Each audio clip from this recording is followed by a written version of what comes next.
সম্প্রতি দেখা যাচ্ছে বাবা মাকে বৃদ্ধাশ্রমে দিচ্ছে নিষ্ঠুর সন্তান, এমনকি সম্পত্তির জন্য বাবার লাশ দাফনে বাধা দিচ্ছে। সমাজে এমন চিত্র কেন এত বেশি হচ্ছে? ভাই, কেন হচ্ছে সেটা বলার জন্য, সেটা বোঝার জন্য পণ্ডিত হওয়ার দরকার নেই।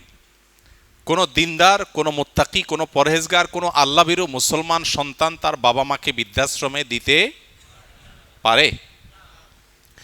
পৃথিবীতে এমন একটা দৃষ্টান্ত হয়তো পাওয়া অসম্ভব হবে, যেই ছেলে আল্লাহ ভীরু, যে ছেলে আল্লাহকে চিনেছে, যে সন্তান আল্লাহর পরিচয় পেয়েছে, যে ছেলে মেয়ে কোরআন হাদিস অনুযায়ী নিজেকে চালাবার চেষ্টা করে, সে বাবা মাকে বৃদ্ধাশ্রমে দেওয়া তো দূরের কথা, সে বাবা মার মুখ থেকে উফ শব্দটিকেও সহ্য করার কথা না। অতএব খুবই পরিষ্কার, আজকের এই পৃথিবীর জাঁকজমকপূর্ণ এবং চাকচিক্যপূর্ণ যে দৃশ্য আমরা দেখতে পাচ্ছি, এর অন্তর্নিহিত এবং ভেতরগত দিকটা অত্যন্ত কদর্য, অত্যন্ত খারাপ। তার উজ্জ্বল উদাহরণ হলো এই বৃদ্ধাশ্রমের কালচার। যত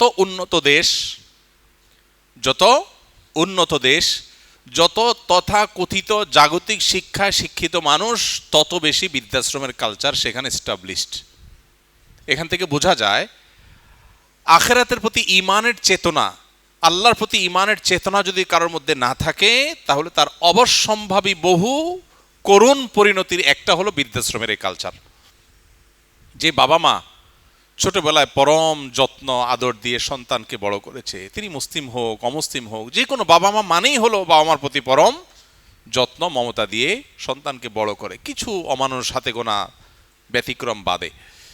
তো এই যে বাবা মা এত মমতা স্নেহ দিয়ে বড় করার পর, বুড়ো হওয়ার পর তাদেরকে আপনি ভুলে গেলেন, তাদেরকে আপনি ইগনোর করলেন, এটা তো মানুষের কমন সেন্সও এটাকে ডিনাই করে।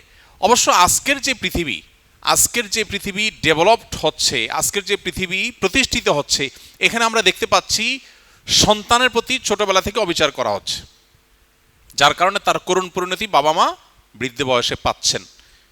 কিভাবে অবিচার করা হচ্ছে? সন্তান জন্মের পর আপনি এমন কালচার ডেভেলপ করেছেন যে পুরুষ লোকটাও কাজ করবে, মহিলা লোকটাও চাকরি করবে, দুইজনই চাকরি করবে। তাহলে বাচ্চার কি হবে? বাচ্চাকে দিয়ে যাবেন হলো কোথায়? বুয়ার কাছে বা বেবি কেয়ারে, ডে কেয়ারে। তাহলে যে বয়সে বাচ্চা মায়ের পরম আদর পাওয়ার কথা, বাবার স্নেহ পাওয়ার কথা, সে বুয়ার কাছে বড় হচ্ছে, বেবি কেয়ারে, ডে কেয়ারে বড় হচ্ছে। তাহলে বাচ্চার প্রতি অবিচার করা হচ্ছে কি হচ্ছে না? এখন তো বাচ্চার আলাদা খাট বের হয়েছে, দুধের বাচ্চাকেও আলাদা খাটে শোয়ানো হয়, মা বাবার কাছেও শোয়ানো হয়। তো এই বাচ্চা যখন বাবা মার স্নেহ মমতা থেকে বঞ্চিত হচ্ছে, শুধু সেটা না, ওয়েস্টার্ন কালচারে 17-18 বছর বয়স হয়ে গেলে এরপরে বাচ্চাকে বলে কই আলাদা করে দেয় যে যাও তুমি এবার তোমার লাইফ গোছাও, তুমি প্রাপ্তবয়স্ক হয়ে গেছো, আমাদেরকে একটু এনজয় করতে দাও আমাদের মতো করে। আর মুসলমান বাবা মা সাধারণ চিত্র কি? বাবা মা কোনো দিনই চায় না সন্তান তার থেকে আলাদা হোক, সারা জীবন থাকতে পারলে আরো ভালো লাগে তার কাছে, না? আর ওয়েস্টার্ন কালচারে বাবা মাই চায় না যে 17-18 বছর পর আমার কাছে থাক, বাইরে হও, দূর হও, তুমি কোথায় থাকবা তোমারটা তুমি বুঝো, সরকার ভাতা দিবে, তুমি নিজে ইনকাম করে যা খুশি করো, আমাকে এবার আমার মতো চলতে দাও।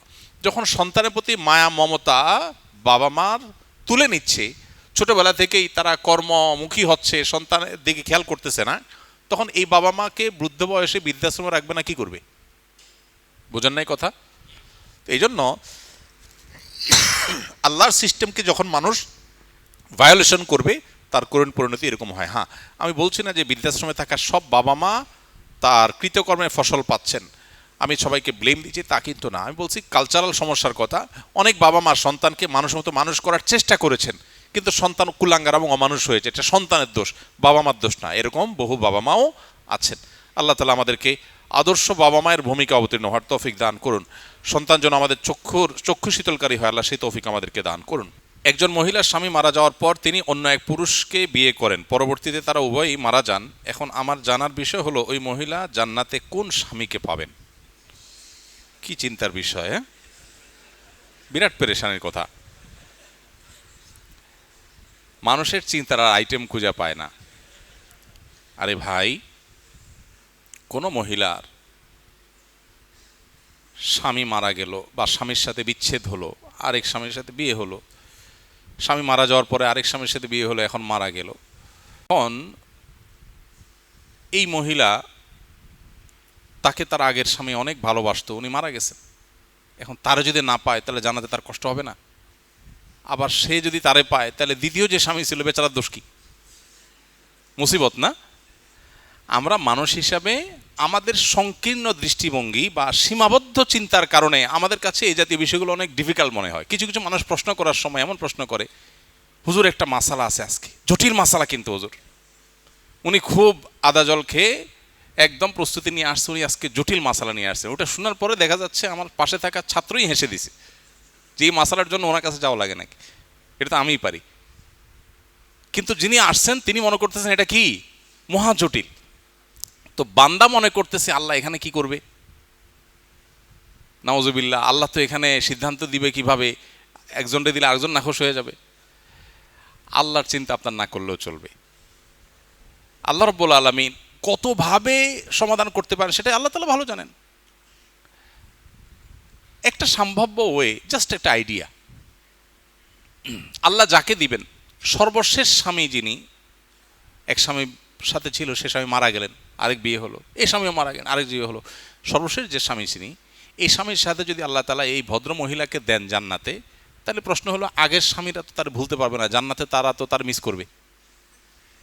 উত্তর হলো আল্লাহ তাআলা তার প্রোফাইল থেকে এই মহিলাকে ডিলিট করে দিবেন। কি বলেন? তার মেমোরি থেকে ডিলিট করে দিবেন। এরকম কোনো মানুষ তার পৃথিবীতে ছিল সে হতে পারে না এরকম? আজকাল বিভিন্ন রোগের কারণেও তো মানুষ এরকম হয়ে যায় না, যে তার ছেলেকেই ভুলে গেছে আর সে চিনে না। তো আল্লাহ রাব্বুল আলামিন কতভাবে ম্যানেজ করবেন এটা আল্লাহ তাআলা ভালো জানেন।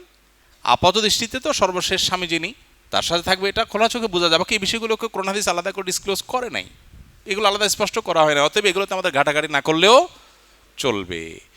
এখন মুশকিল হলো মানুষ দুনিয়া থেকে আখিরাতটাকে দুনিয়ার মতো মনে করে। মহিলা চিন্তা করে আমি কোনটারে পাবো, স্বামী চিন্তা করে হায় রে আমি পাবো কিনা। আরে চান্দু, কিয়ামতের ময়দানে ইয়ানফসি বলতে জান যাবে, কারে পাবে না পাবে সে তো বহুত পরের কাহিনী, তাই না? তো এই জন্য আমরা দুনিয়াটারে আমাদের মতো করে ভাবি, এই জন্য এরকম মনে হয়। ওই যে এক মহিলা অনেক আগে লাইভে আমার কাছে প্রশ্ন করেছিল, লিখেছিল যে ভাই এমন কোনো আমল আছে কিনা যে আমি মারা যাওয়ার পরে আমার স্বামী আর কোনো বিয়ে করতে পারবে না। তা আমি বললাম যে আপনি মারা যাওয়ার পরে আপনার চরকায় তেল দিতে দিতে জান যাবে, স্বামী বিয়ে করছে না অন্য কি করছে এটা দেখার সময় আপনার হবে না। এটা দুনিয়াতে এখন ফুর্তিতে আছেন তো এই জন্য এসব মনে হচ্ছে, মরার পরে আপনার সেই ফিলিংস থাকার কথা না, ইয়ানফসি করতে জান যাবে। তো যাই হোক, এটা আল্লাহ তাআলা ভালো জানেন এবং আল্লাহর জন্য এগুলোর সমাধান কোনো জটিল বিষয় না, আমাদের কাছে অনেক জটিল মনে হতে পারে। আমরা যে কলম, বই, বালিশ ইত্যাদি ভুলে যদি পায়ে লাগে অথবা হাত থেকে পড়ে যায় তাহলে অনেকে এটাকে তুলে সালাম করে, মুখে ও চোখে লাগায়, শরীয়তে এটার কোনো ভিত্তি আছে কিনা? ভাই কোরআন বা হাদিসে আলাদা করে কলম, খাতা, বই, আপনার বালিশ বা বই পুস্তক এগুলো সম্মান করতে চাই যে জিনিসগুলোকে আমরা, সেগুলো পায়ে লাগলে সেগুলোকে মানে সালাম করা বলতে আসসালামু আলাইকুম তার বলে না, টাচ করে একটু মুখে চুমা দেয়, এটা যে আমাদের দেশে করে এরকম কোনো কথা কোরআন বা হাদিসে আমাদেরকে করতে বলা হয়নি। কিন্তু সম্মান পাওয়ার উপযুক্ত জিনিসকে সম্মান করতে হবে, এটা আদব এবং শিষ্টাচার, ইসলাম আমাদেরকে সেটুকু জিনিস শিখিয়েছে। ফলে জ্ঞানের একটা উপকরণ সেটাকে আমরা অসম্মান করব না, জ্ঞানের উপকরণকে আমরা অসম্মান করব না, সম্মান প্রদর্শন করব, এটুকু শিক্ষা ইসলামের আপনার যে কোর শিক্ষা আছে সেখান থেকে বোঝা যায়। এখন এটার প্রদর্শন, সম্মান প্রদর্শনের ব্যাপারটাতে এক এক অঞ্চলে এক একটা কালচার প্রচলিত আছে, এক একটা কৃষ্টি প্রচলিত আছে, এক একটা আপনার অভ্যাস মানুষ এক এক এলাকার মানুষের মধ্যে আছে। আমাদের এই অঞ্চলে মানুষের মধ্যে সম্মান প্রদর্শনের জন্য কার গায়ে পাও লাগে গেলে তাকে মনে করা অসম্মান করা হয়েছে পাও লাগলে, অথচ আরবরা মানুষ একজন আরেকজনকে ঘুম থেকে ডাকার জন্য পাও দিয়ে ডাকে, এরকম করে আমাদের এরকম করে পাও দিয়ে যদি ডাকে তো ঘুম থেকে উঠে প্রথমে একটা বিসমিল্লাহ পড়ে মারবে, তাই না? যে আপনি লাথি মারতেছেন আমার ইয়ার্কি মারতেছেন নাকি? অথচ তাদের কাছে এটা কোনো দোষের ব্যাপার না। মক্কাতে মসজিদে আরামে, মদিনা মসজিদ নববীতে দেখা অনেক আরাবিয়ানরা কেউ যদি শুয়ে থাকেন পাও দিয়ে এরকম মানে লাথি মারে, লাথি তো না মানে তাকে ডাকে। তো এই অঞ্চলে মানুষ প্রথম তো খুব বিব্রত হয়, আরে লোকটা কি ব্যাককল নাকি, কিন্তু তাদের কাছে এটাই কালচার। তো এখন আমাদের এখানে যেহেতু সম্মান সবাইকে দিতে হবে, অসম্মান করা যাবে না, এটা মৌলিক কথা। তো এখন আপনি কারোর কাছে পায়ে লাগলে আমাদের দেশে সাধারণত অসম্মান করে পাও লাগানো হয়, সেই জন্য আপনি তাকে টাচ করে শুধু বুঝাইলেন যে ভাই এটা ভুলে হয়েছে, ওই ভুলে হয়েছে যে ওইটা তর্জমা হলো তার গায়ে টাচ করলেন। টাচ করেন আমাদের দেশে, পাও লাগলে কি করে? গায়ে হাত দেয়। এর মানে কি? এটা তর্জমা হলো ভাই ভুলে লাগছে, সরি, অতএব এটা ঠিক আছে। তো এরকম যদি মালিশ ইত্যাদিতে পাও লাগছে আর কেউ এরকম চুমা দিছে, এর মানে হলো সে আসলে অসম্মান করতে চায় না, ভুলে লাগছে।